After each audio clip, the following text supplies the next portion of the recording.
नमस्कार. जय श्री कृष्ण. आपण सर्वप्रथम प्रार्थना म्हणूयात. वसुदेवसुतं देवं कंसचाणूरमर्दनं देवकी परमानन्दं कृष्णौ वन्दे जगद्गुरुं श्रीकृष्णौ वन्दे जगद्गुरुं. जय श्री कृष्ण. आपण पाहत आहोत अध्याय 3 म्हणजेच कर्मयोग आणि आज आपण पाहणार आहोत श्लोक क्रमांक 41. श्लोक पाहूयात. तस्मात् त्वमिन्द्रियाण्यादौ नियम्य भरतर्षभ पाप्मानं प्रजहिहेनैनं ज्ञानविज्ञाननाशनम्. श्लोकाचा अर्थ पाहूयात. तस्मात म्हणजे म्हणून, त्वम म्हणजे तू, इंद्रियाणी म्हणजे इंद्रिये, आदौ म्हणजे आरंभी, नियम्य म्हणजे नियमित करून, भरतऋषभ म्हणजे हे भरतवंशीयांमधील श्रेष्ठा, पापमानम म्हणजे पापाचे महान प्रतीक, प्रजही म्हणजे निग्रह किंवा दमन कर, ही म्हणजे निश्चितच, एनम म्हणजे या, ज्ञान म्हणजे ज्ञानाचे, विज्ञान म्हणजे विशुद्ध आत्म्याचे वैज्ञानिक ज्ञान, नाशनम म्हणजे विनाश करणारा. आणि या श्लोकाचा संपूर्ण अर्थ असा आहे, म्हणून हे भरतर्षभ अर्जुन, इंद्रियांचे नियमन करून पापाच्या या महान प्रतीकाचा म्हणजेच कामाचा प्रारंभीच निग्रह कर आणि आत्मसाक्षात्काराच्या ज्ञानाचा विनाश करणाऱ्या या कामाचा वध कर. आता आपण हा श्लोक थोडा समजून घेऊयात. आधीच्या श्लोकांमध्ये भगवंतांनी काम कसा आहे, तो कुठे राहतो व ज्ञानाला कशा प्रकारे आवृत्त करून जीवात्म्याला मोहित करतो हे सांगितले. या श्लोकात भगवंत अर्जुनाला मोलाचा संदेश देतात की तू प्रथम इंद्रियांवर ताबा ठेवून या ज्ञान आणि विज्ञान यांचा नाश करणाऱ्या मोठ्या पापी कामाला अवश्य बळेच मारून टाक. काम व क्रोध हे अजिंक्य आहेत, पण त्यांना जिंकण्याचा एक चांगला उपाय म्हणजेच इंद्रियांचे पूर्णपणे नियमन करणे. कारण यांचे पहिले आश्रयस्थान इंद्रिये आहेत आणि तेथूनच कर्माची प्रवृत्ती होते. म्हणून भगवंतांनी प्रथमपासूनच अर्जुनाला इंद्रिय संयमन करण्याचा सल्ला दिला, जेणेकरून तो महान पापमय शत्रूचा म्हणजेच कामाचा निग्रह करू शकेल. हा काम आत्मसाक्षात्काराची तीव्र इच्छा तसेच आत्म्याचे ज्ञान नष्ट करतो. ज्ञान म्हणजे इतर गोष्टींहून भिन्न असणाऱ्या आत्म्याचे ज्ञान किंवा आत्मा म्हणजे शरीर नाही हे ज्ञान होय. आणि विज्ञान म्हणजे आत्म्याची स्वरूपस्थिती आणि त्याचा परमात्म्याशी संबंध यांचे विशिष्ट ज्ञान होय. याआधी 33व्या श्लोकात निग्रह हा शब्द आला आहे. त्याचा अर्थ जबरदस्तीने, जिद्दीने किंवा हट्टाने असा होतो. तेव्हा भगवंत म्हणतात, जबरदस्तीने इंद्रिय निग्रह केला तर त्याचे परिणाम उलटच होतील. परंतु या श्लोकात भगवंतांनी इंद्रिय नियमन हा शब्द वापरला आहे. इंद्रियांना जबरदस्तीने ताब्यात ठेवणे कठीण आहे, पण मोठ्या कुशलतेने मनाला आणि मनाद्वारे इंद्रियांना ताब्यात आणणे सुलभ आहे. इंद्रिये ही कामाचे पहिल्या प्रवेशाचे द्वार आणि पहिले निवासस्थान आहेत, हे आपण 40व्या श्लोकात पाहिले आहे. जर इंद्रियांना त्यांच्या विषयांच्या म्हणजेच रूप, रस, गंध इत्यादींच्या अतिसंपर्कातून थांबवले तर कामाला मनात आणि बुद्धीमध्ये प्रवेश करणे कठीण होते. अष्टांग योगामध्ये देखील पहिली व दुसरी पायरी यम व नियम आहेत, ज्या योगे आपल्याला इंद्रियांवर संयम ठेवण्यास शिकवले जाते.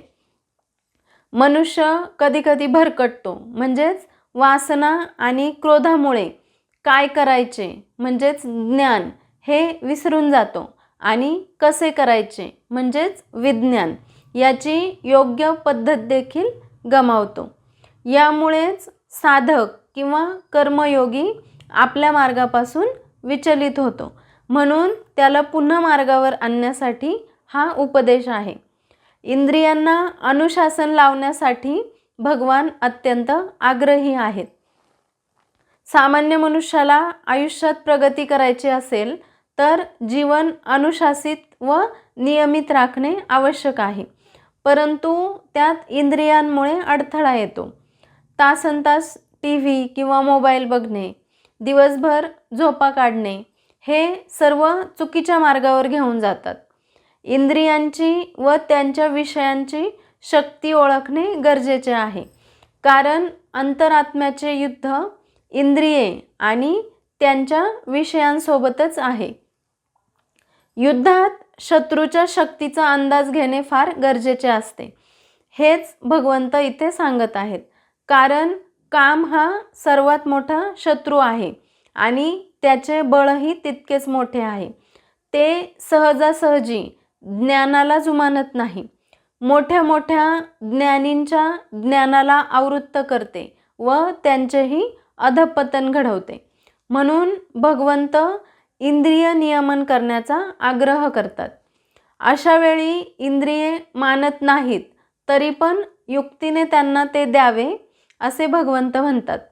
म्हणजेच उदाहरणार्थ एखाद्या मुलाची परीक्षा आहे आणि तेव्हाच क्रिकेटची मॅच देखील आहे. त्याचे संपूर्ण लक्ष क्रिकेटच्या मॅचकडे असेल तर त्याची आई त्याला सांगते की 1 तासभर TV बघ, पण त्यानंतर बघू देणार नाही, फक्त अभ्यासावरच लक्ष द्यायचे. यामुळे त्याच्या मनाचे समाधानही होते आणि नंतर पूर्णपणे अभ्यासही करता येतो. त्याचप्रमाणे इंद्रिये जेव्हा ऐकत नाहीत तर त्यांना थोडा वेळ हवे ते द्यावे. मग मनाचे समाधान झाले की आता मिळणार नाही असे सांगावे. अशा प्रकारे इंद्रिय नियमनाचे सराव करता येतो. इंद्रिय नियमनाच्या बाबतीत जबरदस्ती केली तर मात्र परिणाम उलट होतात. घरून एखादी गोष्ट करण्यास विरोध होतोय हे पाहून मुले घरच्यांशी लपवून त्याच गोष्टी बाहेर जाऊन निर्धोकपणे करू लागतात. विशेषतः कपड्यांच्या बाबतीत हे नेहमी होताना दिसते. घरून विशिष्ट प्रकारची कपडे घालण्यास विरोध असेल तर मुले बाहेर गेल्यावर तीच कपडे घालण्यास प्राधान्य देतात. म्हणून मुलांसोबत सुसंवाद प्रस्थापित करणे गरजेचे आहे. प्रेमाने गोष्टी सांगितल्या तर त्यांचे महत्त्व पटते व त्यातूनच इंद्रिय नियमनाची शिकवण देखील मिळते. त्यामुळे स्वतःच्या मनाला आणि इंद्रियांना जबरदस्तीने नाही तर प्रेमाने वळण लावावे लागते. म्हणजेच इंद्रिय नियमन साधता येते व काम आणि क्रोध यांसारख्या शत्रूंवर विजय मिळवणे सुलभ होते.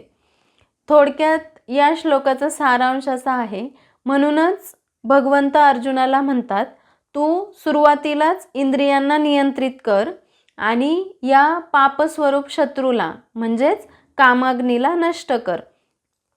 कारण हा कामच ज्ञान आणि विज्ञान नष्ट करणारा आहे.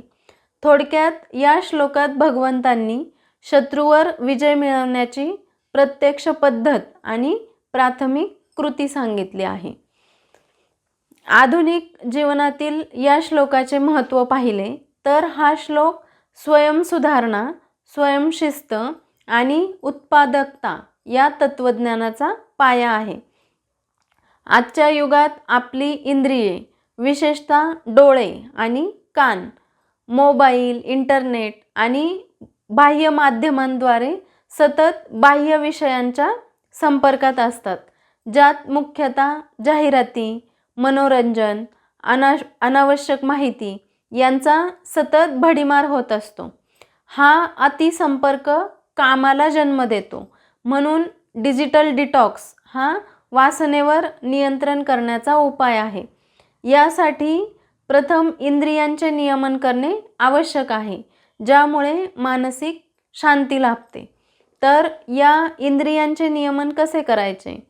तर डोळ्यांच्या नियमनासाठी अनावश्यक गोष्टी पाहणे टाळावे. उदाहरणार्थ सोशल मीडियावर कमी वेळ घालवणे, यामुळे आपोआपच डोळ्यांचे नियमन होते. त्यानंतर कान, अनावश्यक बोलणे किंवा नकारात्मक गोष्टी ऐकण्याचे टाळल्यास आपोआप कानांचे नियमन होते. त्यानंतर जीभ, अति खाणे किंवा अयोग्य पदार्थांचे सेवन करणे टाळले तर जिभेवर नियंत्रण साधता येते आणि यातूनच जिभेचे म्हणजेच इंद्रिय नियमनही साधता येते. म्हणून आपली उत्पादकता वाढवण्यासाठी सर्वप्रथम विचलित करणाऱ्या गोष्टींपासून दूर व्हा आणि त्या गोष्टींनाही दूर करा. त्यानंतर हा श्लोक म्हणजे व्यसनमुक्तीचा आधार आहे. सवयींचे चक्र मोडणे हा व्यसनमुक्तीचा आधार आहे. वासना या अनेकदा वाईट सवयी किंवा व्यसनांच्या स्वरूपात प्रकट होतात. म्हणून केवळ त्याबद्दल पश्चाताप न करता इंद्रियांच्या स्तरावर कृती करून या चक्राला तोडणे आवश्यक आहे आणि त्यासाठी स्वयंशिस्तीची गरज आहे. स्वयंशिस्तीने इंद्रियांना शिस्त लावल्यास मन आपोआप शांत होण्यास मदत होते आणि यातूनच आपण आपल्या वासनांवर विजय मिळवू शकतो. तसेच ज्ञान आणि विज्ञान यांचे संरक्षण या दृष्टीने पाहिले तर ज्ञान आणि विज्ञान यांच्या संरक्षणाचे महत्त्व हा श्लोक अधोरेखित करतो. विद्यार्थी दशेत जर इंद्रिये अनियंत्रित राहिली तर ती ज्ञान म्हणजेच अभ्यास आणि विज्ञान म्हणजे प्रात्यक्षिकांचे आकलन दोन्हीही नष्ट करतात. म्हणून कामापासून ज्ञानाचे आणि विज्ञानाचे संरक्षण करणे गरजेचे आहे. थोडक्यात हा श्लोक शिकवतो की आपण आपली विवेकशक्ती आणि अनुभवजन्य शहाणपण केवळ आणि केवळ वासनेच्या म्हणजेच कामाच्या तावडीतून मुक्त करूनच जतन करू शकतो. अशा प्रकारे आपण तिसऱ्या अध्यायातील 41वा श्लोक समजून घेतला आहे. आता आपण समापन प्रार्थना म्हणूयात. योगेशं सच्चिदानन्दौ वासुदेवौ व्रजप्रियं धर्मसंस्थापकौ वीरं कृष्णौ वन्दे जगद्गुरुं. श्रीकृष्णौ वन्दे जगद्गुरुं. श्रीकृष्णार्पणमस्तु. जय श्रीकृष्ण. व्हिडिओ आवडला असेल तर लाईक करा, शेअर करा आणि अध्यात्म वाटिका या चॅनलला सबस्क्राईब करा. धन्यवाद.